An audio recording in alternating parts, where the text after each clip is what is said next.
I just wanted to say a few words briefly about the series and kind of what we're hoping to do with it. So in this series of talks, we're going to examine the place of human beings in our world and how humans relate to other animals, and in particular, the consequences of anthropocentric attitudes. And so we'll also be, of course, exploring how Buddhist traditions understand relationships between humans and non-human animals, and how they might confront some of the destructive human behaviors that we see connected with animals and with climate change. So these sessions are on Zoom. The idea is to facilitate a broader accessibility and participation.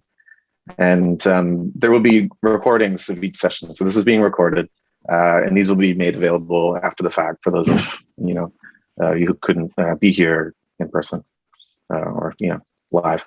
And we'll have a Q&A. And so the Q&A, like I said earlier, please just post questions in the chat. And for the last part of the session, we'll come to those questions. And just to say a little bit about what's happening with the Zoom recording right now. So your names and the chat are not being recorded, but you can use the chat to send questions directly to us. It's also being live streamed, this session, on YouTube. And that's just for those of you who can't use Zoom, you can actually just watch this directly through YouTube, which is very cool. And then one thing is that your mics are off. We've opted to have the participants' mics off, and the video is off. We had a lot of people register, so it made sense to kind of just, for time's sake, just keep it to the participants. I wanted to say, first of all, I'll introduce both Leah and Henry. So Leah is an old friend of mine, and she's a political scientist and an expert on environmental policy. And as I said, she's currently here in Santa Barbara, which is where I am right now. She's at UC Santa Barbara. And so Leah investigates the politics of energy and environmental policy in the US in particular. Leah earned her undergrad degree in Psych and East Asian Studies, and that's how I met Leah. Leah and I used to take Tibetan together at U of T and also at York. Do you remember that, Leah? When we used to go on Saturdays? That is true, yes. So after she earned her degree at U of T, she went to Columbia in New York, Columbia University, and completed a Master of Public Administration degree. And then after that, she went to work for the Parliament of Canada, where she conducted policy analysis for members of Parliament, working on environment and sustainable development, and also consulted for the Standing Committee on Indigenous and Northern Affairs. And so then in 2010, Leah came to Cambridge, where I was at that time as well, and she started her studies at MIT. And so she did a master's there and a PhD. If you don't already know this, so Leah, she's written for a lot of major publications. So she's written for The Guardian, Washington Post, New York Times, LA Times, and she is very regularly cited in the media. I just saw Leah being quoted a few days ago in the New York Times. She has this amazing podcast that you should listen to. It's called A Matter of Degrees, and she does that with Catherine Wilkinson. And I'm happy to say I have a copy of Leah's book with me. It's called Short Circuiting Policy. And this book examines the role that utilities have played in promoting climate denial and the rolling back of clean energy laws.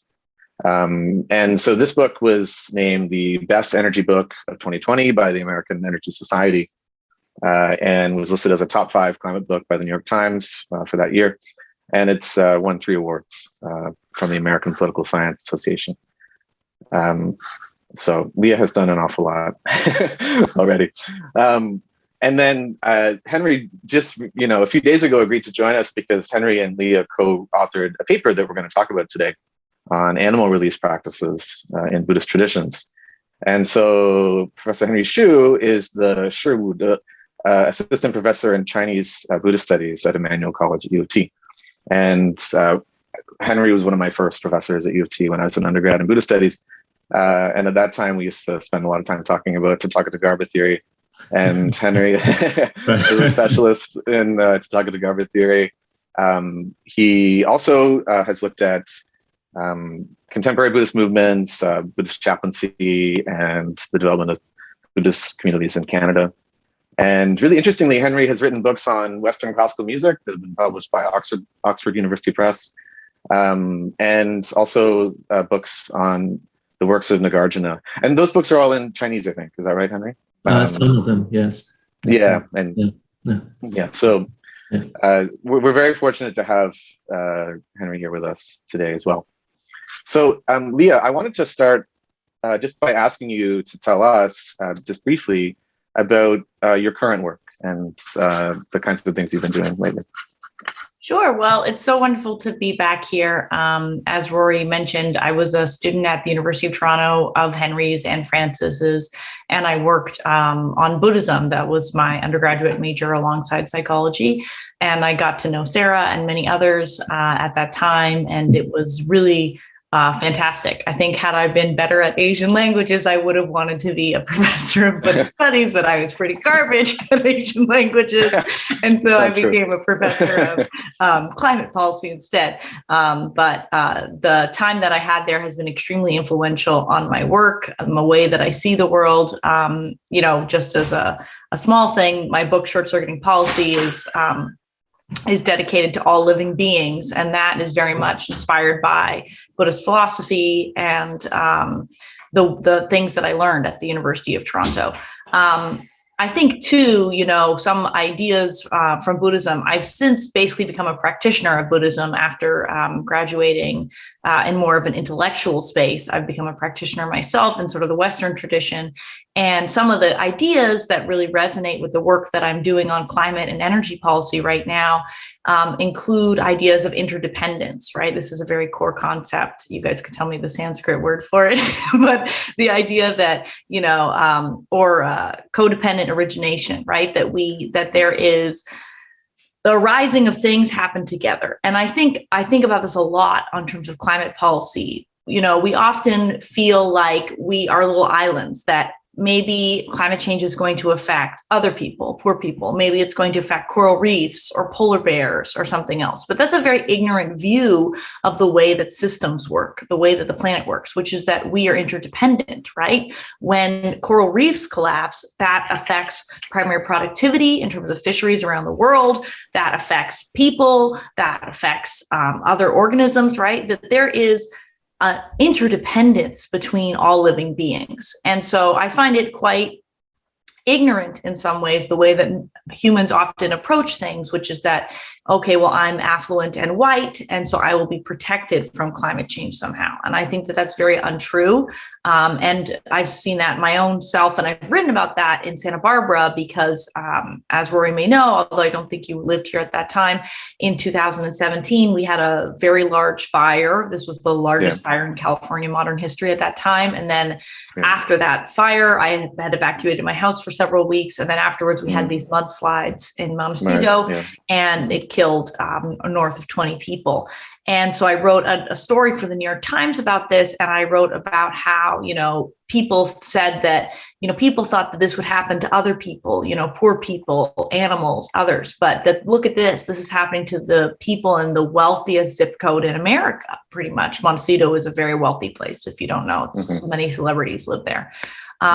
So I think that concept of dependent origination and interdependence is something that we see in the environmental movement and in Buddhism too. And of course, deep ecology being sort of a concept that grew in part out of Buddhism and the environmental movement simultaneously, talks a lot about these sorts of systems-wide thinking and themes like that. I think the other concept that I find a lot harder to work with, but is very much core to Buddhist theory, is sort of non-attachment, and particularly non-attachment to outcomes. As I've become more of an engaged scholar and an activist on climate change, like right now I'm working on the federal bill in Congress on climate and energy that will, please Lord, pass tonight, please Lord, in the House of Representatives. I feel very much a lot of personal responsibility in terms of what I do with my time to try to make an impact on climate policy. And, in sort of my Buddhist practice, there's a lot of sort of theory and pushback around non-attachment and how you're not supposed to be attached to outcomes, that you have intention in the world, right? You have an intention to, make a difference, to impact climate change, to pass policy, but that you must be non-attached to the outcomes if you're actually going to get that policy or not. And that is very difficult for me because I really want to change the world. I really want to leave the world a better place. I want to have impact. And I've dealt with this a lot in the last couple of weeks because this very big policy that I worked on, it was a $150 billion policy called the Clean Electricity Performance Program. It collapsed because Joe Manchin said he did not want to pass this policy. And I had spent several years working on this policy. And, it was hard to feel like, did I do the wrong thing? Did I waste my time? Did I cause something bad to happen? But I think when you bring a Buddhist lens to that experience, you remember that you don't know what the ripples of your actions end up being in the world, that you have intentionality, you go and you try to do things, but you're entering into a complex system and you don't know what those outcomes will be. And that simple X to Y, cause to effect, that is very much embedded in the Western tradition, including in social science and in sciences, right? Cause and effect. I do this, I run an experiment, I have this outcome, which is very much within the tradition that I work in as a scientist. That doesn't quite work in social systems, in activism, et cetera. And so I've been trying, grappling with a very, large failure in a certain sense to try to understand, was it really a failure? What did this cause in the world, sort of as an activist? So I don't know if that directly speaks to Rory's prompt as a question, but no, that's kind of how I've been, continue to carry forward a lot of the learning that I did at the University of Toronto in Buddhist Studies. Even though I work in what might seem on its face a really different space, I think there's still a lot of connectivity between what I was doing then and what I am doing now. Yeah, wonderful. I think just in addition to that, just to further set the stage, I was really curious to hear someone like you with so much expertise answer the question, how much trouble are we in right now, as humans and as non-humans? And we'll go from there. Yeah, great question. Well, I'm pretty close friends with this fantastic climate scientist at Columbia University named Kate Marvel. She's also a very big public writer on climate change, a brilliant writer. I would highly recommend you read some of her public writing if you're not familiar with her. And she's in this book, All We Can Save, as well, and has a fabulous essay. And I texted her just yesterday because I was reading an article I was quoted in, and I didn't fully agree with the way the journalist had represented some of the climate science. And I was like, what do you think about this? So, the Intergovernmental Panel on Climate Change, which is the scientific body of scientists that make estimates about how bad is it, right? They come up with these scenarios that chart the potential pathways that could happen to our societies as a result of climate change. And so this is more of the human side of things. Of course, many scientists also ask questions about what will happen to coral reefs, what will happen to ice, and therefore polar bears and Arctic ecosystems and things like that. But these SSPs, they're called, these scenarios, are kind of for human societies. And, there are different pathways we could take. And it's not just a question of how much warming that we create and how much we destabilize the planet, but also how we react to that warming, and whether we react with sort of sharing and solidarity, or if we react with scarcity, racism, xenophobia, etc. And there's a very interesting book, if people are curious. It's called Parable of the Sower by Octavia Butler. And she wrote this, I think, in the 80s, maybe it was the 90s. And it's a science fiction book on a certain level, but it's also just about kind of the impacts of climate change and what happens to society. And she writes actually about a president of the United States who runs on the slogan, "Make America Great Again," and is a very, no jokes, is a very xenophobic president who sort of pits people against each other, and there's massive income inequality in the country and a lot of sort of poverty and sort of slavery as well. She was a Black American writer. So, there's that potential. And I think you see this even in the last couple of days with the Virginia election results with the governor there. there's a lot of xenophobia around critical race theory that is being mobilized right now to try to divide people in a time of growing scarcity and of impacts that in part stem from climate change, as well as income inequality, the pandemic, et cetera. So I think that is one potential pathway that we could take, and that's a dark one, obviously. Right. But that's not the only scenario that scientists have thought about. They've also thought about scenarios where, we share resources around the world. We share clean energy technology. We share vaccines, right? We give resources to countries. But things like the refugee crisis are likely to become a lot larger because of climate change. And these are some of the risks that we are going to face. And I think for me, when I read about histories of extinctions in the past and how much, collapse of certain ecosystems like coral reefs, right? How that cascades across the entire planet, right? You might think, a coral reef over there, that's just a coral reef, but that actually is the place where fish, right, grow up in a sort of nursery that leads to significant primary productivity in the oceans. The oceans are 2/3 of the planet, and they feed all kinds of other living beings across the planet. And so there are really big knock-on effects that I think are sometimes underestimated, not just in the scientific literature, but critically also in social science, and particularly in economics, which tends to estimate what we call the damage function. What is going to be the impacts of all these bad things on climate change to our economy? Tends to be like, the economy will just shrink by like 4% if all agriculture collapses around the world. I do not find that to be a very realistic estimate. That if we were right, if you just take this concept of interdependence, that is not like, just because agriculture, let's say, contributes 4% of global GDP or something like that, just because we lose that slice does not mean it won't have knock-on effects to everything else. And so I think that when I think about interdependence, that's actually when I worry more about the impacts of climate change, because I think sometimes our models in the Western scientific tradition are more narrow than what actually plays out in practice. So I don't know if that was hopeful or negative. I tend to just think I have to do everything I can do every single day to try to make a difference. And so that's how I stay optimistic, is through activism and action. Great. Wonderful. Yeah. And actually, just given the title of this series, I wanted to ask you, the term posthumanism is defined variously. And so, how do you understand that term in the context of your work? Just so, everyone here, gets to hear at least one definition of how we might, take that term. Yeah. I think there is, particularly in the Western tradition, a very, I don't know if it's egocentrism, but that would be one way of saying it, a very narrow view that human beings and human societies are the thing to worry about, pay attention to, the thing that matters. And when we think about how we count things like GDP, for example, how we count human well-being, we count that around human societies. And we don't tend to think about other living beings and their relationships to human societies, as well as their own value intrinsically.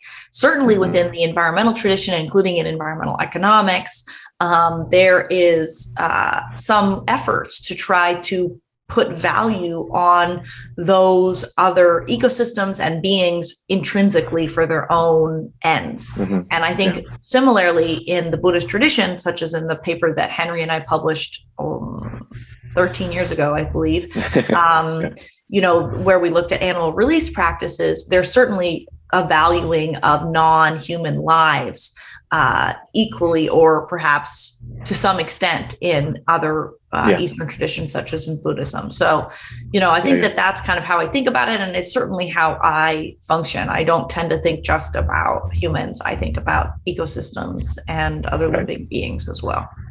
Great. That was really helpful. And speaking of your article, I wanted to get to that one now. So for those of you who haven't read this article, I really recommend it. It's called Buddhist Animal Release Practices. And so just to give a really brief summary, Leah and Henry look at the history of that practice, looking at some, Buddhist sources going back a long way, and considering, the origins of it, whether it's something that was coming out of India, or is this something that developed in China. and then they also in the article look at contemporary animal release practices and some of the consequences of that practice. Though well-meaning, you illustrate the point very clearly. There are often, sadly, there's a lot of destruction that comes from this practice. And so maybe both of you could just start by offering us, just some insights into what you found surprising, first of all, when you were doing research for that article, and what really stood out to you, rather, as you were putting it together. Henry, do you want to go first, or do you want me to? Sure, I can. I don't know if I can remember much about that article. It was written in 2008. I think it was published around that time. I think the most surprising aspect about that research was that the practice did not originate within the Buddhist circle at all. Okay, so what I found was that it was an indigenous Chinese cultural practice. And it was also surprising to see how commercialized the practice has become. Okay, so it's not just about releasing captive animals. It's also about Buddhist organizations trying to place order, of these animals to be released, and then these businesses, would form around that kind of practice, so that after one group of Buddhist organization has released the animals, they are waiting to catch them back, just for another group to be released. So, it's a kind of samsara, for these animals. They are being trapped in this cycle of being captive and being released. And another surprising aspect about observing the practice is that these animals, once the orders have been placed, they have to be kept in the dark, usually in a basement or something, until an auspicious day for them to be released. So, all these are very sad kind of situations to be actually observed. Not only about the grandeur, when the ceremony took place, but really about the preparation, the thinking behind the practice and all that. I think it was driven by ignorance rather than compassion or anything else. Yeah. Leah? Yeah, I do remember, probably because it was my first academic publication. So for me, maybe it is easier to remember. With psychology, they talk about primacy. The first thing is very easy to remember. So that this paper is memorable to me. I remember it was, I think, the Toronto Regional Conservation Authority approached Henry because the Dalai Lama was coming to Toronto, and there was they had picked up that some of the Tibetan community in Toronto was planning to release fish into, I think, the Don River. And they were concerned about this from an invasive species perspective. And so they had reached out to Henry and asked him, what is this about, et cetera. And then Henry had got me involved because he knew I was very interested in environmental issues. I had taken his Engaged Buddhism course and written an essay about environmentalism and Buddhism and that intersection. And so then we ended up doing quite an interesting study where Henry obviously took on the historical piece about the various parts of the Buddhist canon that had talked about this and tried to trace the origins of it. Yeah. Yes. And I took on the more contemporary piece, looking at where in the world was this happening, trying to find newspaper records or organizations that had documented where it happened so that we could sort of map what kinds of countries in the world where it was happening. It happens a lot, of course, in Asian countries, also in Australia fairly frequently. And then, we talked about some of the unintended consequences from this practice. So invasive species, meaning bringing animals from one ecosystem to another where they're not endemic, and then they become invasive. And we have found examples of, for example, turtles that were coming from one area to another, and they were pushing out the native species because of this practice. We also talked about public health concerns, sort of interesting in this moment, right, of a pandemic. But bird flu was an issue that folks were concerned about at that time we were writing about it. So there are sort of these public health concerns as well. And as Henry was talking about, there's massive amounts of death and sort of the supply chain around this capitalist project of this practice where, we sort of found that remember that thing that we'd written that had been written in the history of the practice, I think maybe in like the Chan or Zen tradition, where they had this huge release written down. And in the document, they had said, well, don't you have to take like 2 times as many animals in order to release, them at the end, because you're going to have so much death? And isn't that problematic? And this was actually written about in the scriptures. So there's one question. Do you remember this, Henry? I actually remember the figure. I think it's mentioned that in order to release like 3,000 birds, they have to capture 9,000. Okay, so that 2/3 will be dead along the way, in capturing them or in storing them. Yeah. And this was in the scripture, in the historical record. This was not like a contemporary estimate. There was this back and forth. Record. Yes, in the Japanese, exactly. Yeah. That's right. And there was a back and forth between, the teacher and the sort of student, where one is saying, "Why are we doing this? This is very unethical. All these animals are going to die," basically. Right.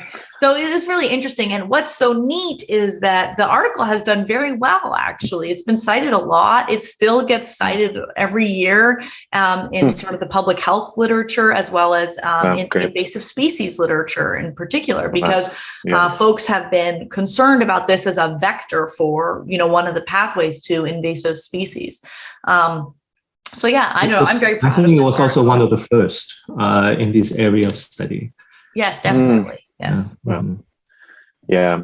You also mentioned in the article, it was a really striking statistic that there was one environmental agency in Guangzhou, China, who estimated that 90% of the birds captured would die prematurely, and which is a really staggering number. And, in part due to being in captivity, but also because they'd be released, because they were transported, released into an area, that they're not native to. And consequently, they would die, much sooner than you would expect them to. So that was, obviously a really striking statistic as well. One thing I wanted to also draw our attention to, apropos the article, is you briefly mentioned Buddhist discussions of, the ethical concerns around killing invasive species. And that's a really fascinating problem, actually. And I wonder if you could say anything about that in terms of what you read. Yeah, because that seems like a really tough one. Yeah, I think in general, being an environmental activist myself at this point, there's so many thorny ethical questions that we face, especially as the ecosystems and the planet become more destabilized, right? Like if I do this thing, I cause this level of harm on the short term, but maybe I create this kind of benefit in the longer term. And how do I think about those trade-offs? So for example, right now, one of the main pathways to addressing climate change is through electrification. So electric vehicles, heat pumps, induction stoves. This is something I'm working a lot on in the policy realm. And I have an electric vehicle and I'm electrifying my home currently. And I would recommend everybody do it, especially in Ontario, because you have such clean electricity. It's like very, very good from a climate perspective. Ontario has very, very clean electricity. Anyway, but of course, that has all these benefits where we don't burn as much carbon, because when you use gas in your home, natural gas, or what I call fossil gas, this is a fossil fuel. When you use oil in your car, of course, this is a fossil fuel. And so that has huge impacts on the planet through climate change. But on the other hand, when we use batteries, they are from lithium, and that involves extraction and mining, right? And so there is also an impact over here from this shift away from fossil fuels. And overall, we have to make guesses or estimates about, what is the greater harm or the good that we are doing when we make ethical choices. And I think about this too. I remember when I first took courses, I think with Francis, when we learned about Jainism, right? Jainism has a very extreme approach to this, where you're supposed to do no harm at any moment, at any time, to any being, right? But I think in Buddhism, of this more middle path approach, right, we're supposed to think ethically about how to minimize that harm, how to minimize that suffering. And it's difficult because we're never going to do the perfect thing that creates no harm or suffering, but we can do things that create less. And I think with this question about invasive species, right, which we're starting to see, for example, in Asian carp, which is a very significant invasive species in the United States and Canada potentially, maybe we have to cull those beings in order to allow a more greater diversity of beings to exist, different kinds of species. And you see this also in Aldo Leopold's writing. He wrote something about the land ethic, and he has an idea that anything that increases the diversity of ecosystem is a good thing, and anything that decreases isn't a bad thing. And so we start to move away from sort of the individual beings towards a sense of an ecosystem and think about balance in that way. But these are difficult ethical things because, you're killing beings in one sense if you're culling invasive species in order to allow other kinds of beings or a greater diversity or a greater ecosystem to flourish. Yeah. Henry, did you want to chime in on the kind of the Buddhist side of this question? I think the challenging thing about this is that we need to make a human decision about what to kill and what to keep. And we cannot be absolutely sure whether we are making the right decision. We could be limited in our knowledge and all that. So I think we need to be, making our decisions based on our best informed practices. And I think something Leah mentioned earlier that really caught my attention is about non-attachment. Can we say something about non-attachment to the first precept of not killing as well?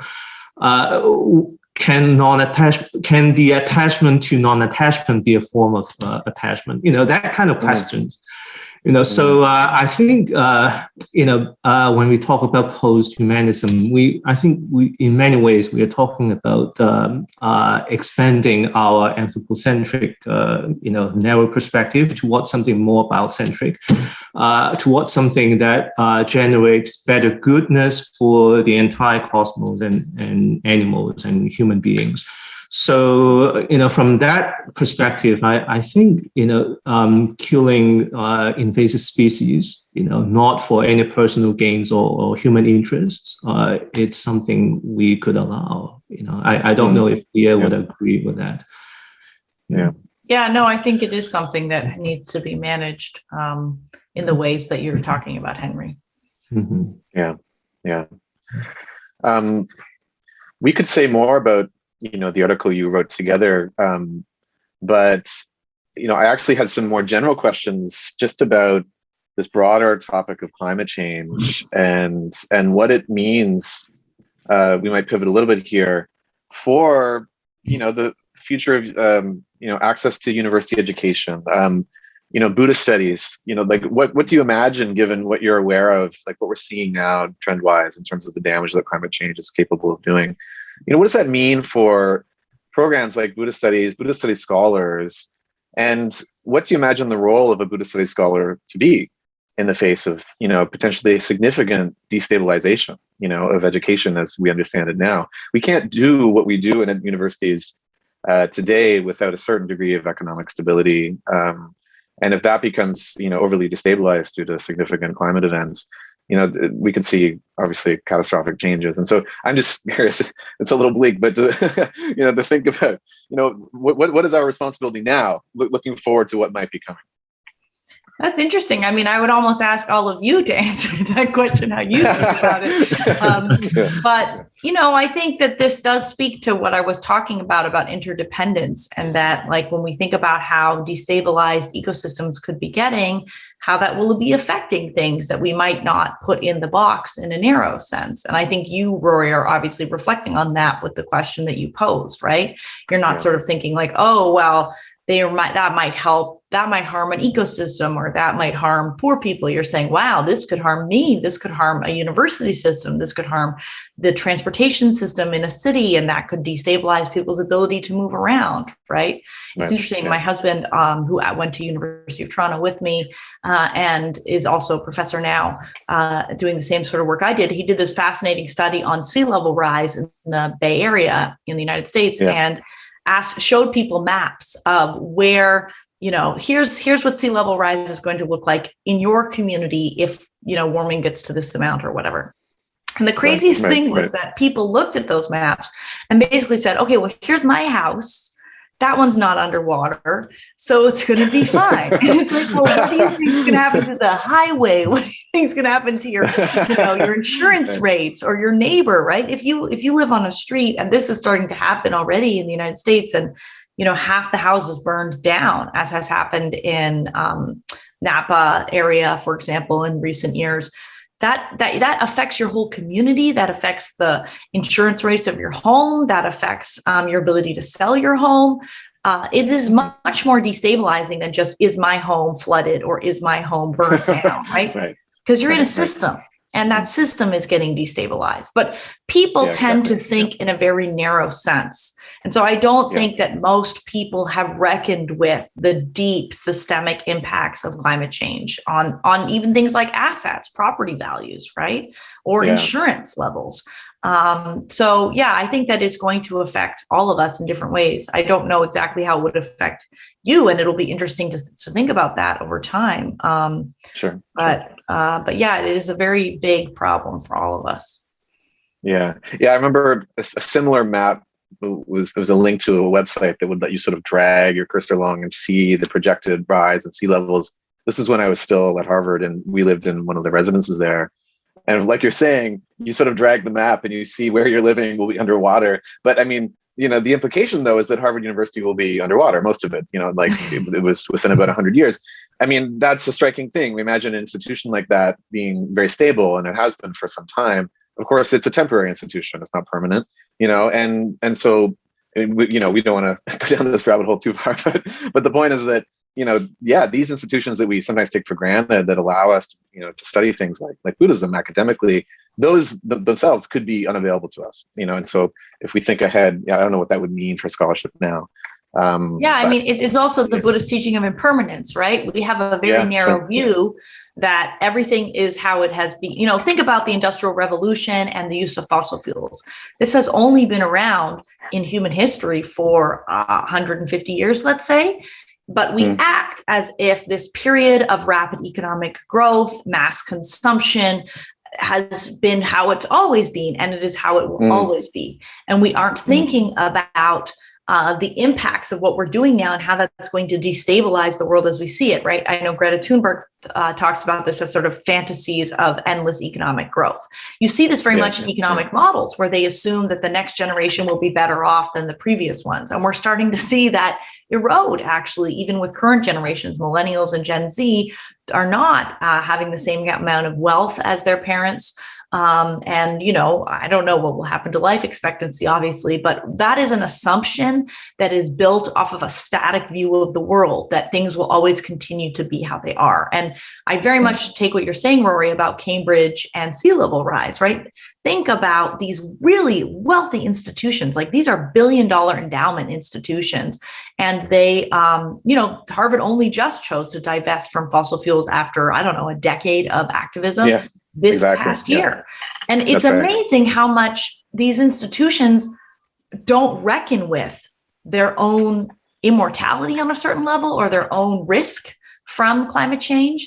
I keep thinking that wealthy white people will wake up and realize that this is very bad for them. But for some reason, it's like we hold it at a distance, and we don't fully internalize what the risks are like, even in our own lifespans, not just in future lifespans for future beings, not just in other ecosystems, but like for the life we live today. Henry, did you want to chime in on this, or? I think in response to your prompt, I think it's important for all of us to encourage more interdisciplinary studies. So Buddhism doesn't have all the answers. Buddhists could also be very naive and ignorant about their own practices. And, the understanding of the Buddhist teachings could be informed much better by scientific studies and other disciplines. And in the same way, the scientific research could also be inspired by the Buddhist teachings as well. the article that Leah and I worked together would not be possible without that kind of interdisciplinary relationship or approach. Sure. So I think this is something that I would like to see in the future. Yeah, great, thank you. Just being sensitive to time, Leah, I wanted to turn to the second reading that you sent to us, and it's called A Field Guide to Transformation. And so for those of you who didn't get a chance to look at it, I mean, first of all, I highly recommend it.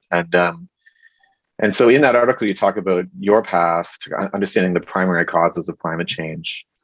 And you give advice to us on sort of what we can do to help slow down, this very devastating process that we're witnessing right now. And you make the point that we're not all equally to blame. And so maybe could you unpack that claim for us a little bit? Yeah, the idea of the essay is based in part on a Rilke quote, which is, "I live my life in widening circles that reach out across the world." And I think that also speaks to what we were talking about in terms of dependent origination and sort of action to cause to effect. Also, if you think about this concept of karma to action, right? What does that cause in terms of results? So, I think oftentimes when we think about climate change, we think about our own personal actions. And what we understand now, and it's interesting, when I was at the University of Toronto doing Buddhist Studies, I was also running a very large energy conservation program across several of the colleges on campus to try to get students to save energy. We did this in dorms as well as offices and saved like 10% of the energy. And this was something I did for many years during my undergrad. And what I ended up feeling at the end of that experience, this is also during the time of Al Gore's movie An Inconvenient Truth, and turn off the light bulbs, and we all did this thing 0 hour where we'd all turn off the lights and the CN Tower went dark, and it was very much this individual sense of action, right? Like, oh, we can all save the problem by turning off the lights. And I did that work for several years, and I felt very I felt that was insufficient at the end of the day, that it was not just about my individual behavior, that there were structures and systems that were larger than me as a human being, and that I should not feel guilty for my carbon footprint, because actually there's a structure to society that churns out huge amounts of carbon pollution. And if I were to die tomorrow, the counterfactual is not that somehow pollution would go away, right? My own little carbon footprint, a lot of that is built into the system, and I'm attributing it to me as an individual when really it's a systemic problem. And so what I argue is that although we should do things in our individual lives, like I mentioned, I have an electric vehicle and I'm electrifying my home. Some people choose to be vegetarian, for example, both sometimes as an ethical practice, sometimes as an environmental practice. There are things we can do, but the real goal is to move beyond ourselves as individuals and to get into the systems of society that are baked in with carbon pollution. And so I try to unpack how to do that work, and I'm doing that work myself right now, where right now I'm working on a very big bill in Congress to try to change the structure of society so that individuals can make easier choices, right? It's because we also have to think about the choices that are not available to us. In Toronto, there's a good public transit system you can get around. There's increasingly better bike lanes, which is fantastic, right? Those are structural things that affect the choices that we can and cannot make. If you live in a place that does not have a public transit system or that does not have safe bike lanes, it's a lot harder to choose a low carbon mode of transportation. And so there's structure in society. And what we have to do is try to affect that structure in order to actually turn the tide on the problem. So that's kind of the view of it. It's interesting. Joanna Macy is an engaged Buddhist scholar and also a big environmentalist. And she also is very inspired by Rilke. And that's how I came. I think she's translated some of the poems, and that's been very influential in her own work. And so that's how I also came to know this Rilke work too. So there's also this through line with engaged Buddhism too, in terms of the approach here. Yeah. You make a really interesting statement in the article. You say the goal is not self-purification, but structural change. And that's a really interesting thing to say to a Buddhist, actually, because as you know, Buddhists spend a lot of time working on, on themselves, going on retreat practice or going on retreat, to engage in Buddhist practice. So what do you think then is the take-home message, coming from you to those who are really committed to, meditative practices of some form, vis-a-vis what you're seeing in the work you're doing regarding, climate change? And I think you would fully agree. It's not that personal transformation is somehow divorced from, the things you're talking about, but you do make a good point. So maybe you could say more about that.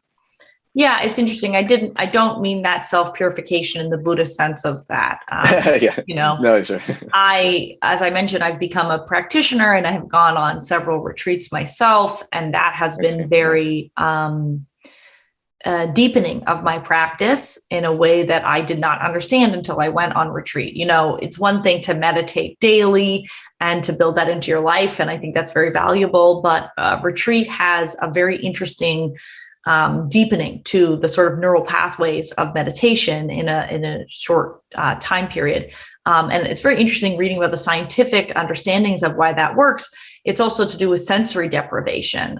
You don't have input in terms of sound. You're not talking.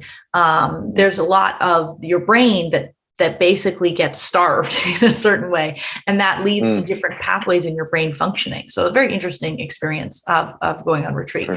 And I think that that's very valuable, but I think also in that practice that I have done myself, I feel a lot of tension with that. Like I said, that non-attachment to outcomes thing, that I often feel like when I'm talking to teachers that I don't have that. I can't seem to settle on that idea that I should not care about the outcome or that I should not feel personal responsibility. That is very strong in me, and perhaps to a detrimental degree. That's what the Buddhist philosophy would tell me.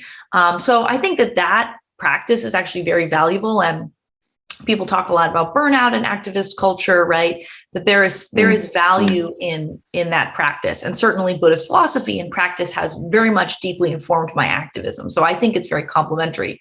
When I say the self-purification in this sense, it's more what Bill McKibben has written about, a very prominent environmental activist in the United States. He's like the David Suzuki of America, I suppose. And I often say that Bill McKibben is like, anyway, I say it the other way for people who don't know who Suzuki is in America.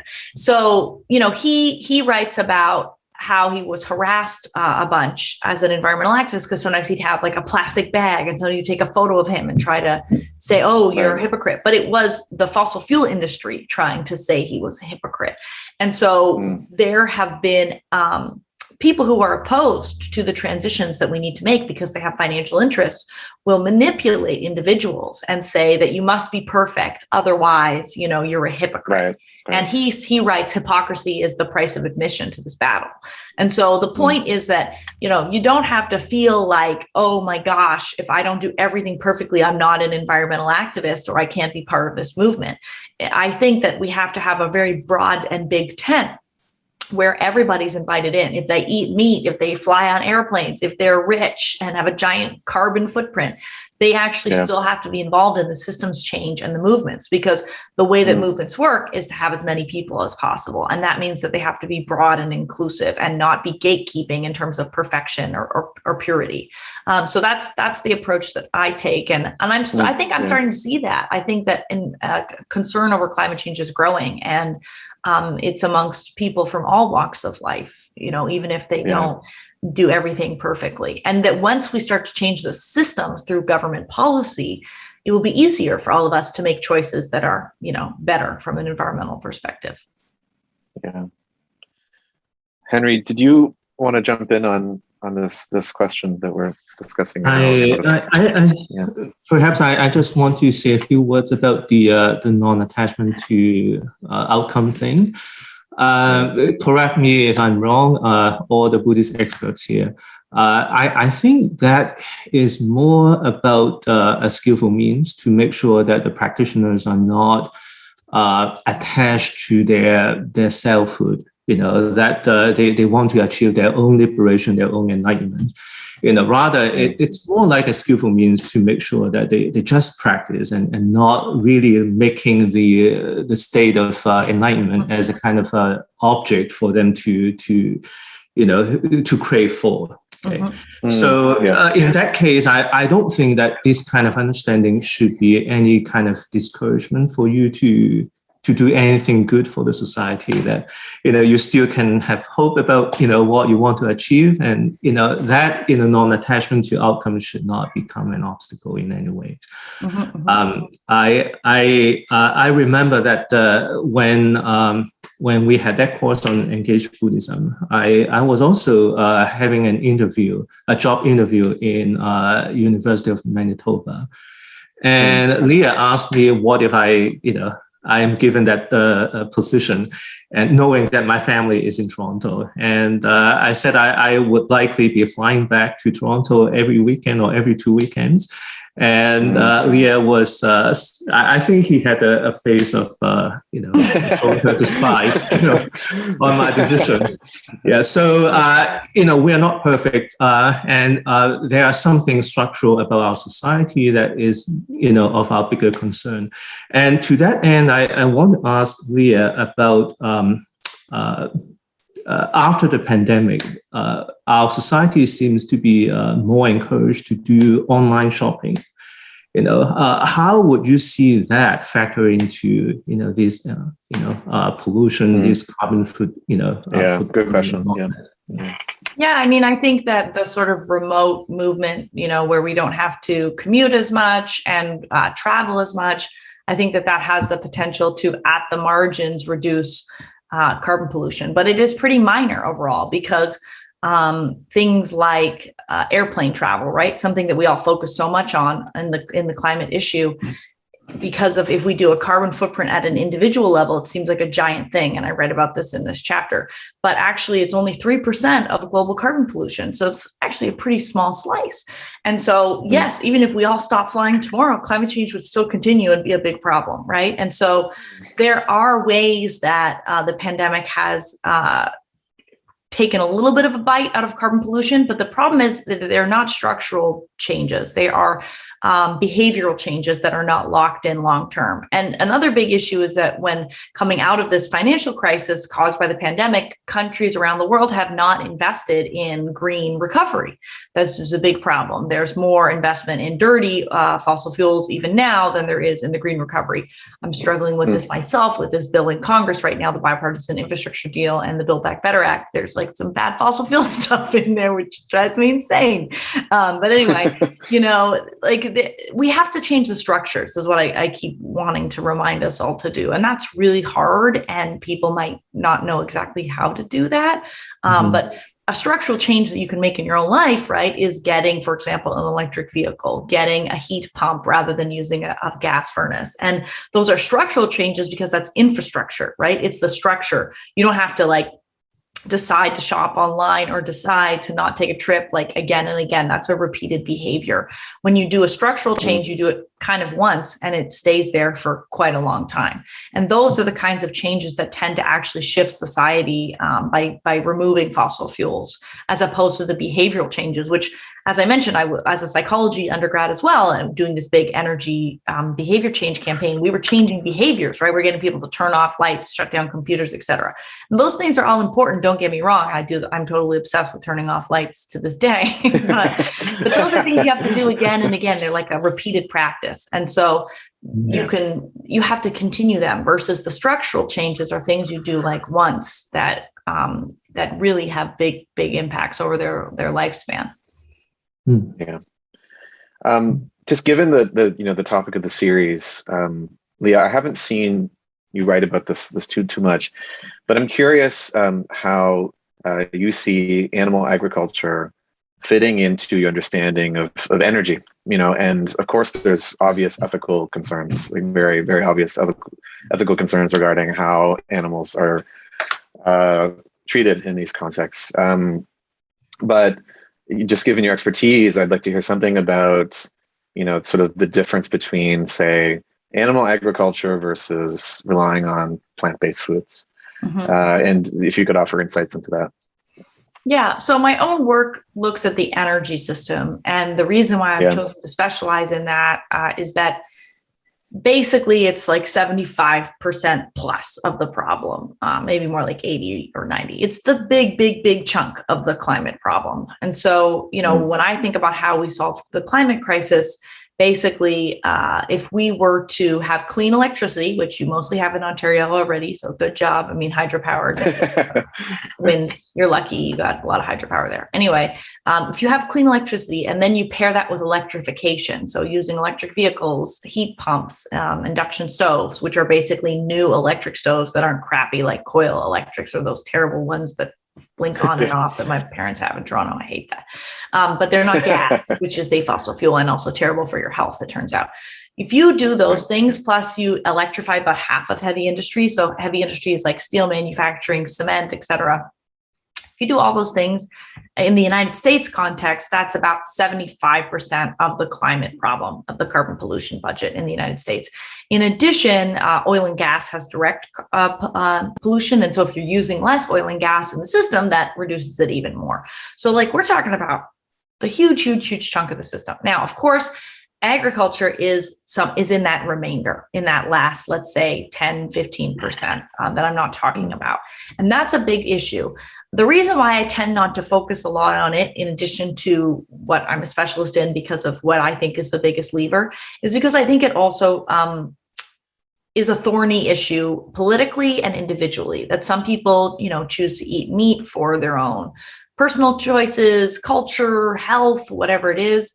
And it tends to be used and weaponized, particularly in the United States, as a way to say that we should not act on climate change, right? You will see this, for example, I think the governor of Texas said, the Green New Deal is about trying to, not allow you to have hamburgers, and you won't be able to eat hamburgers at the 4th of July. There will be meat quotas. They make things up, basically, because they understand that eating meat is a very big part of culture for many people, and it's a very big identity. And so they use that as a wedge to try to tell people, we shouldn't, deal with climate change because you love meat and therefore, et cetera. So part of what I try to do is not focus on that issue, because I think that it is polarizing and does not help us make progress against the fossil fuel industry, which is my life mission. That being said, it is true that there are carbon pollution impacts from animal agriculture, particularly cows, goats, lamb, right? These things, these particular animals are ruminants. What's the word I'm thinking about here? Was that the right word? They make methane. They emit methane. Methane is a very potent greenhouse gas. They fart. Hilariously enough, my husband, before he went to undergrad, invented a cow diaper, which is like a patent, which would have captured, methane when cows fart. Turns out, actually, interestingly, more methane comes out of their mouths than their behinds because of I read that. Yeah, that's an interesting fact. And there's also some ideas about feeding them seaweed to reduce the amount of methane that they make. Anyway, there are some marginal changes, but yes, this is a big issue. I think it's interesting how much like innovation is helping on the energy front, right? We have new technologies like electric vehicles, induction stoves, solar panels, et cetera. I think that innovation is starting to happen on the meat front too, where this is like lab meat, people call it, or new things, right? That there are people inventing ways to create meat-like products that replicate what a lot of people want culturally and otherwise, but without necessarily having that same environmental impact or the ethical impact, right? Yeah. So there's also a whole ethical element around factory farming, et cetera. Yeah. So, that's why I tend to not focus on it. I have been vegetarian at various points in my life, and I completely understand, the ethical implications around that and why people do it. And I think it's a great choice if people want to do that. It's a really important thing, but it's just not something that I focus on because of my own expertise and training, and also for those other reasons. But I think it's something that is really important. And if people want to be engaged on those issues, I think that's a great thing to do. Mm-hmm. Yeah. I think soon we're going to turn to, questions from the audience as well. But Henry, did you want to just add anything to that point? I have been a vegetarian for like 30 years, but I'm the only one in the family who is a vegetarian. And I cook meat for my kids and my wife and my mother, daily. So I think it's very personal choice. And having said that, I also want to say that I have serious doubts about the health impact from the plant-based food. I think they are too processed in many ways, too many chemicals and all that. So, they have been advertised as, health food, better to the environment and all that. But the fact that they are so high in sodium level and being so processed, I have, serious speculations about, what they do to our health. Yeah. Mm-hmm. Sure. It's a good point. Yeah. Sarah, did you have, are there sort of questions you've isolated from the chat so far? You want to highlight for us? Yeah. I'll read them out. And if anybody else wants to also add questions in the chat for our discussion period, please go ahead and do.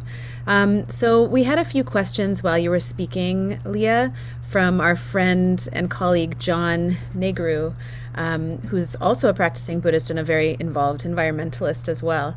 Definitely. He writes here, so this was earlier on, but his question was, so strategic foresight scenarios for the near future offer a messy amalgam of complex outcomes, some good and some bad. He says groups like Degrowth for a Future and Just Collapse propose a radical powering down of the human enterprise, which seems very Buddhist to me. Is this what you are talking about? It's interesting. I was just thinking about that this morning. I really was. I just go around my life thinking about these things all the time because I care about it so much. And, I'll be like showering, thinking like, maybe like not doing, right? Like not doing is a good ethical practice, right? When you sit around and meditate, you don't have much of an impact on the planet, right? Because you're not consuming, you're not using resources, you're just sitting. And that is actually quite a low impact activity, interestingly enough, right? And so there are definitely movements, sort of these degrowth ideas that, doing less is actually an ethical thing. Things like having a shorter work week, more time for leisure, right? That the constant doing, whether that's consumption or production, which we all do both of, that has environmental impacts. And sometimes doing less, is a good practice. Now, we can do that in our daily lives as individuals, and we can also try to think about structural ways to do that, like what I mentioned about like shorter work weeks, right? But the reality is, of course, we're still going to have consumption and production in our society. And so we also have to think about ways that we can minimize the impacts within the systems that are going to continue to operate, right? We are going to continue to have jobs, healthcare systems, energy systems. And so from my perspective, it's not just about renunciation. It's also about engagement. And it's interesting if you think about that practice, even in Buddhist practices, right? Like going away, renunciation, going into the forest in some traditions, right? Going on long retreats and withdrawing from society versus an engaged Buddhist practice where you're engaging with society and sort of in that messy struggle. And I think from my own perspective, I find more meaning and purpose in the engaged side of things, even though that no doubt in some sense increases my carbon footprint and my impact on the world. But I conclude that chapter in All We Can Save is with this idea, offsets is a concept of, I do this bad thing, but then I go and I fix it by supporting a good thing. It's also like indulgences, some people say in sort of the Christian tradition, and that's the negative connotation, because turns out offsets don't work very well for various reasons. But anyway, what I conclude with is that my offset plan, when I think about the impact of my life, it's not just the direct carbon pollution that I put out by being a member of society. It's also about the carbon pollution I can save by being an activist. And, for example, working on this bill that I'm working on in Congress right now. And it's very much the philosophy of my life. Like when that policy that I mentioned imploded and died with a $150 billion program. The next morning I woke up and I thought, how am I going to fix this problem? How am I going to work with other people to figure out ways we could redeploy that money into different programs and save carbon pollution, MMTs, million metric tons of carbon pollution. And so, that's the practice that I have, right? Like, how can I make the biggest impact possible by trying to change the structure of society? And so that's kind of how I tend to think about it, that offsets our activism. Yeah. And that if I do activism, I can create impact. And even on a small scale, when I was in my last year at University of Toronto, this program called the Feed-in Tariff was put in place actually in 2006 in Ontario. It was a program to support solar energy. And at Trinity College, where I was a student, we had these big funds of every student paid in money, and we hadn't used it for several years. There was like $700,000 in this account and nobody was using it. And so myself and my now husband and another student convinced like a group of, 50 people in a room to vote to spend, $500,000 on building a solar project on campus. And if you see the Larkin building at U of T, there's a solar project on campus there that we helped create, right? And so that is a bigger structural thing that goes beyond, if I bike to work or I was vegetarian or whatever it is, that is bigger than sort of what I can do. And so I just really encourage people to join with others in society through organizations to create those kinds of structural changes, because that's when I think about my own life, the ways that I've been able to make bigger impacts than just sort of like purifying and renunciation and withdrawal from society. Yeah. And I'm going to also read out a question from one of our own wonderful PhD students, Tony Scott, here. He says, one of the critical issues about changing structures are the underlying ideologies, especially around science. I think the work of Levins and Lewontin and their dialectical biology here is important. The idea that the assumptions that animate scientific thinking are capitalist. So what are the consequences of trusting the science to get us out of climate change? Is it not at the root of recalcitrance and the anthrocentric paradigm we work within? Yeah, so that's his question, which is pointing at the work of Levins and Lewontin, whose name I hope I pronounced correctly. I certainly think that economics as a discipline has this challenge and suffers from this way of thinking. And as you can see, I'm a critic of economics. But I'm not clear that when we say trust the science or listen to the scientists, as Greta Thunberg says, that climate scientists are working within a capitalist frame. I don't think, to some extent, perhaps when we create a damage function and we put economic implications, but what happens is that they run these general equilibrium models, right? These scientists build these really complex models of the Earth system, the atmosphere, the oceans, the planet, the terrestrial ecosystems, and then they, do radiative forcing, so increase the amount of energy in the system, and then see what happens when they run the model out. That system, that analysis is not inherently capitalist. There's not actually money necessarily in the outcomes of that. What happens is when we feed those outcomes of the models into economic models and we say the costs of action or inaction are this or that, right? That's where that capitalist view comes in.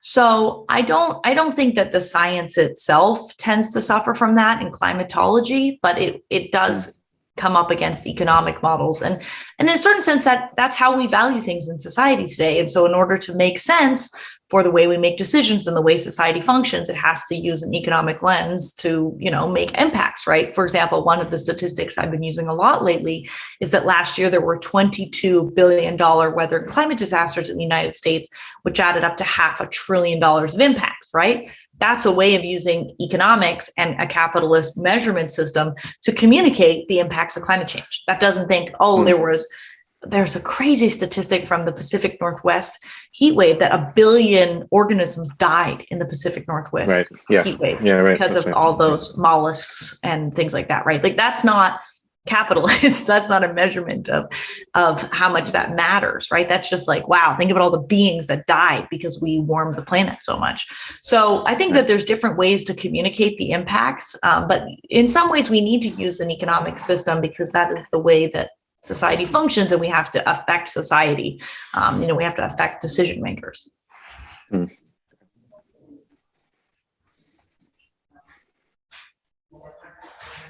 Thank you.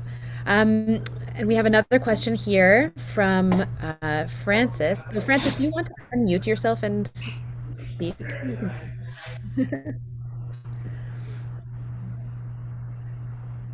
Sure. Thanks. Thank you, Leah and Henry. Just thinking also about post-humanism and maybe a little more abstract or philosophical question. I'm wondering what we can learn specifically from non-human animals or non-human agents or processes maybe about how to be better members of this living world ourselves. I missed one of the words in there. Can you say it again, Francis? Yes, I'm wondering what we can learn specifically from non-human animals or agents about how to be better members of this living world ourselves. Henry, do you want to take that one first and I will ponder it? One thing that I noticed about animals is that they don't stock up like humans. So they don't go to, they don't have Costco to purchase, all these big packages just to waste them in the end. So, and they tend to be more cooperative. I am, just watching these squirrels outside of my backyard here while you're talking. So they seem to have a system that perhaps we don't understand, to mutually help one another to store up food, for each other's use. And I don't know. But one thing that I think is important is that although in Buddhism, we often said that the Buddha tends to see all animals and humans are equal and, this egalitarian kind of view. But the Buddhist perspective towards animals have not always been nice or friendly, especially when it comes to the, meditative practice. It invites the practitioners to try to imagine the kind of horror, the fear to be reborn in the animal realms. Animals have often been labeled as thieves, as, all kinds of negative ways. Yeah. So right. I think that within Buddhism, there is still, a good attachment, a good portion of the attachment towards a kind of anthropocentric worldview. Okay. And, all these descriptions about the Jataka stories and all that do not really help us understand how the animal realms can lead us to be more enlightened and all that. So I think in many aspects, as I said, we have to learn from outside of the Buddhist communities or outside from the Buddhist scriptures. We need more of this interdisciplinary kind of understanding to learn from biology, from science about what we can observe about the animal kingdoms that can teach us something about our future. Yeah, Leah? Yeah, no, that was very insightful, Henry, and made me think about some things. It's very true. I remember I took a course with Henry in Hong Kong one summer, and Buddhism 101 stuff that I already knew, and we read an introduction to Buddhism, and I remember this figure very clearly, right, where there's a hierarchy set up in Buddhist philosophy about, where you're born in the various kingdoms, and that you want to be born as a human because that's the top of the triangle. It's the best way to be born. And in part that's said because, you have consciousness and you have the opportunity to have enlightenment and to wake up, become a bodhisattva or something like this. And I think that that's the generous way of reading it, but there's also a hierarchy, right? That somehow a rebirth as a grasshopper or a cat would be like crappy compared to being a human being. And the biggest fear of many Buddhists, really. Yes. Right. Although I often think about how my cat does not know what climate change is, and that's that nice for her. She can just kind of sleep and enjoy life and not stress about like, oh my gosh, what's going to happen in the next 10 years. So yeah, I think that there is some hierarchy that is set up that may not be very fair in some sense to other beings. And, the other thing when we think about reincarnation as a concept from Buddhist theory, it's interesting how science can help us understand that as well. Reincarnation can be understood very literally as, the cells in your body, or the parts of your being going into other organisms, into other ecosystems, right? You becoming a tree or becoming another living being, right? The consciousness part is, of course, the tricky thing, right? Where does that consciousness thing go? But the rest of it, right, is that we are actually in interdependence between other beings, and that we eat other beings, right? They literally become part of our body. We breathe out, part of our bodies become part of other beings. There is this constant exchange and permeability between us as a being and other beings. And of course, this also speaks to non-self, right? That I think, here I am, here's my box, I'm a being, I'm egocentric, but actually I'm constantly in exchange with the environment. I'm constantly trading things, and that it's kind of a trick of the mind to think of yourself as a box and as a being. So I think that those are a couple things that make me come to mind. The last thing I'll say is that the Western scientific ecological tradition from Charles Darwin often talks about competition, right? Survival of the fittest, et cetera. But that there are, in sort of modern ecology and contemporary research, a lot of views of organisms as being symbiotic, and that fundamentally it's more about cooperation and symbiosis and exchange and interdependence than it is about competition.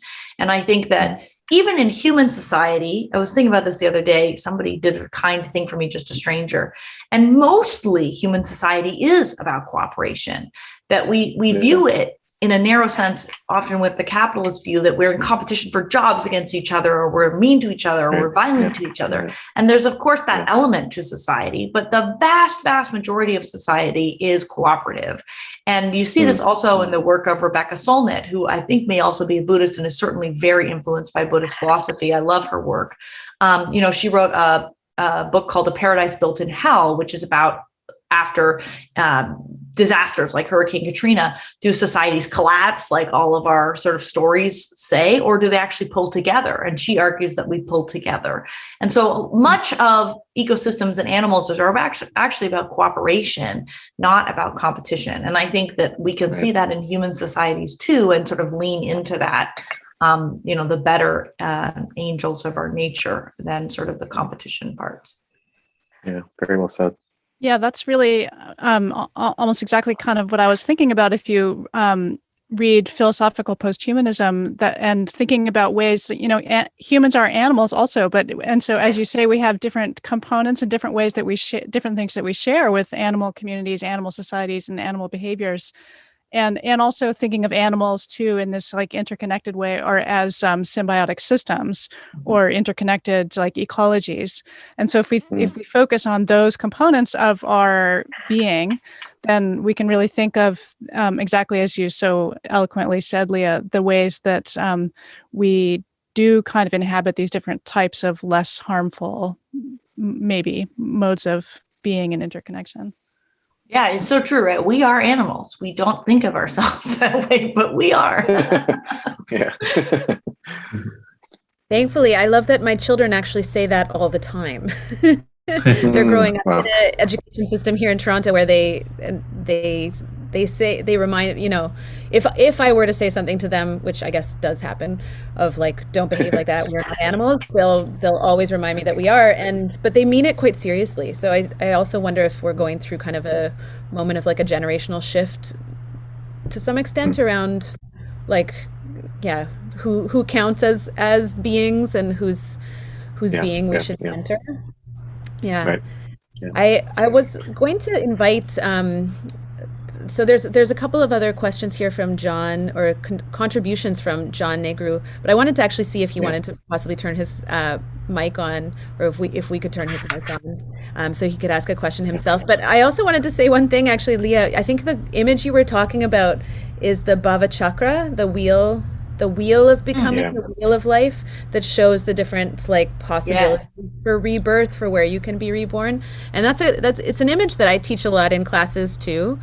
That definitely, I totally agree, shows a hierarchy, that like humans are at the top, but I actually think that we can teach also that image, or learn from that image, that, I mean, we should care about other conditions of life, because those could be us, right? We can be those things. And that also there's I think the message of that image is that as humans we must act. Like you're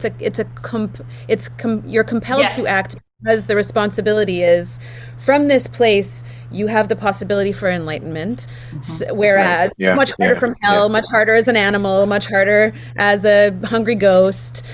All of those conditions make it actually, and even actually quite hard as a god, because you're just too comfortable or constantly busy fighting. So because of that, it's just as humans that we get this time to think and talk and potentially practice religion, but practice also like community, like, and think about what that should be. And so I see in that image the possibility of really arguing also for like the necessity of human action. Right, exactly. Like, I can affect laws in Congress, my cat cannot, right? I can affect the structures of society. And another interpretation of that image is also psychological, right? That partially some of those things can be thought of as psychological states, right? Hungry ghosts being this state of constant craving and consumption, right? That like, and you see this very much in capitalist society, that like, it's never enough. You buy something, you like it for a minute, and then you want another thing, and that there's a constant cycle of craving, right? So yeah, I very much agree with what you're saying. It doesn't have to be a hierarchical thing in a negative sense. It could also be interpreted as sort of like a responsibility, that when you have this privileged capacity as a human being, that you can affect more beings and more of the ecosystem, and that you need to use that time to create better outcomes, less suffering. Well, in Mahayana Buddhism, there is the belief that there are Buddhas in all these 6 realms of beings. And I often wonder, that the Buddhas in these realms would also teach something, like if you are in the hungry ghost realm, you are in the best position to attain enlightenment. Something to encourage, each beings, in each realm to go forward, to, explore their potential. Yeah. And that reminds me, I mean, we asked before the impossible question of Leah, of like, what should Buddhist studies scholars be doing in this, as in reaction to the climate emergency? And John actually had contributed a thought earlier in the chat too, of something that feels true but difficult also to reconcile sometimes in the way academia works, is that he was saying interdependence means that we must be taking into account complex systems thinking, and that if Buddhist studies profs spend their time talking about the past and not leaning into the global problems of biodiversity loss, climate collapse, etc., they will quickly be irrelevant. But clearly you guys aren't doing that. You invited me to come and talk. Like, what do I have to do? There you go. John, are you here? I'm not sure. I am here. Yeah. Oh, hi. Hi, John. Yeah, you've put so many nice contributions and thoughts into the chat. I was wanting to see if you wanted to ask a question. Well, it's not so much a question, but yes, I'm happy to contribute. First of all, let me say thank you, Leah, for what you're doing, not just in being here with us today, but in all of the work that you're doing. And I've been madly scribbling down all the references that you've been making, and going to follow up on that extensively.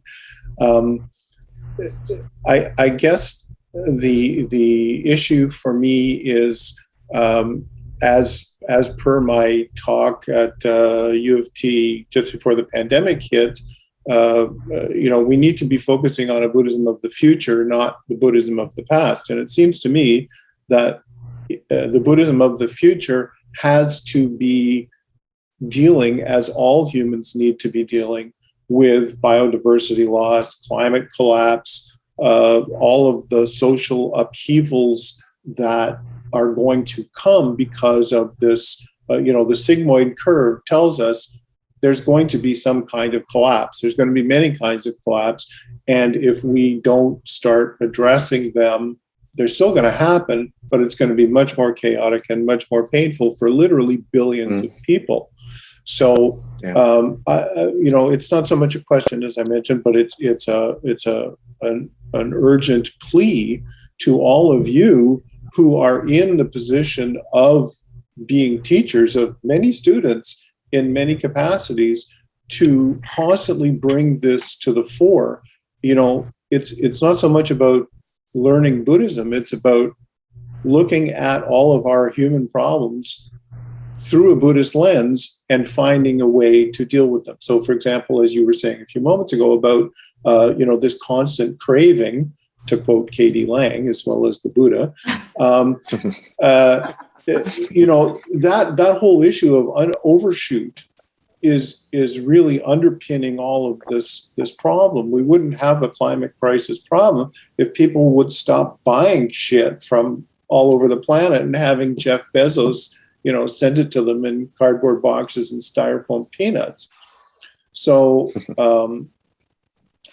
basically, everybody's effort is valuable. So whether it's donut economics from Kate Rayworth or Good Ancestor by her husband, I forget his name at the moment, but long-term thinking, complex systems thinking, strategic foresight, all of these things are not inimical to Buddhist studies. They are essential to Buddhist studies. Yeah. Anyway, that's my rant.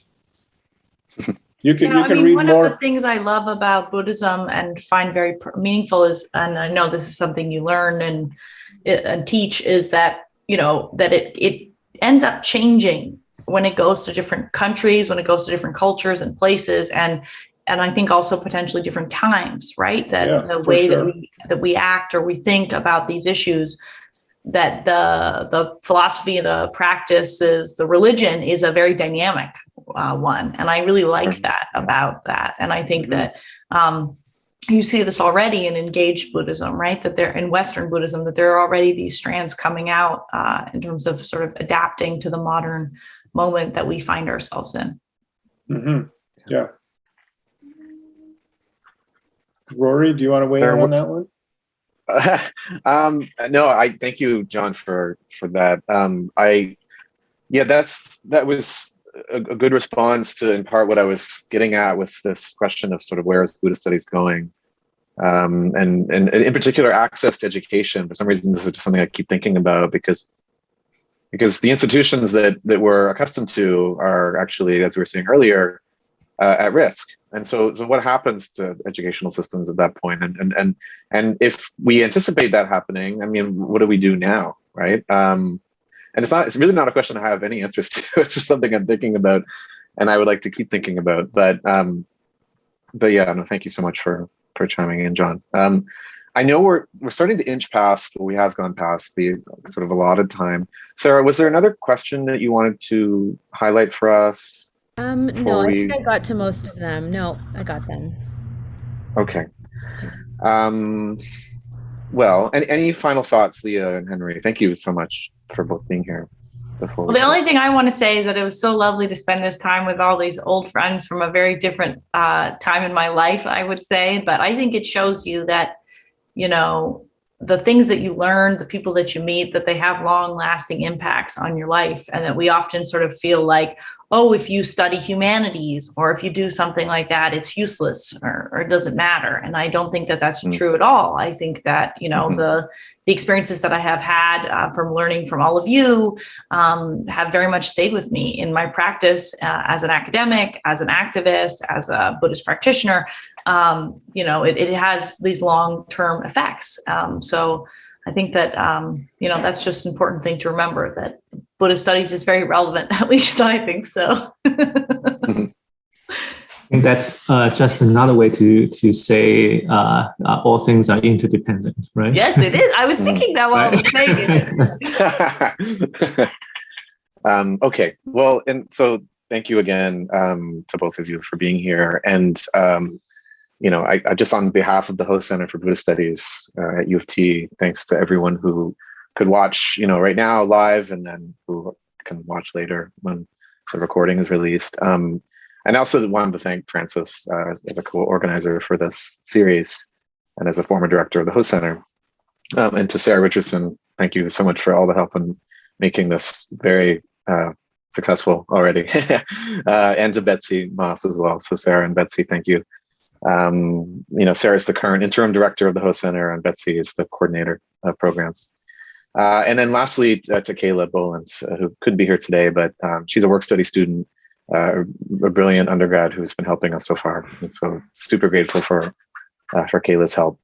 And just lastly, I just want to say that we do have another event coming up quite soon. It's December 2nd with Jeff Barstow. His talk is called Rethinking Buddhist Notions of Human Superiority. So obviously we're very much in line with what we've talked about today. And we'll be using the same Zoom ID for each event. So, and you'll get reminders from us. We also have one of my former advisors at Harvard, Janet Gyatso. She's speaking in January. We have this amazing scholar, Kelsang Dorje Bhutia, who's currently connected with UC Riverside. And he's still weighing what he's going to talk about, but he does really phenomenal work on multi-species environments. And then lastly, we have Dekila Nachungyopa, who's also joining us on March 24th. And we haven't set a date for it, but we also want to have, Leah, if you're available, we'll let you know well in advance, a group discussion at the end of this, sometime in, I don't know, April or something, where we can come together, all the speakers, hopefully, and talk a little more. So we'll look forward to organizing that in April or May. And then there's one more event that I wanted to mention. It's a book launch. It's for the book Zen and the Art of Saving the Planet. It's a new Thich Nhat Hanh book, and it will feature the book's monastic editors. And that's Friday, November 19th at noon Eastern time. And I believe that's a Zoom event as well, right, Sarah? That's online. So I think we can close here, but that was really, really wonderful. Thank you so much for being here, everyone, and to Leah and Henry again.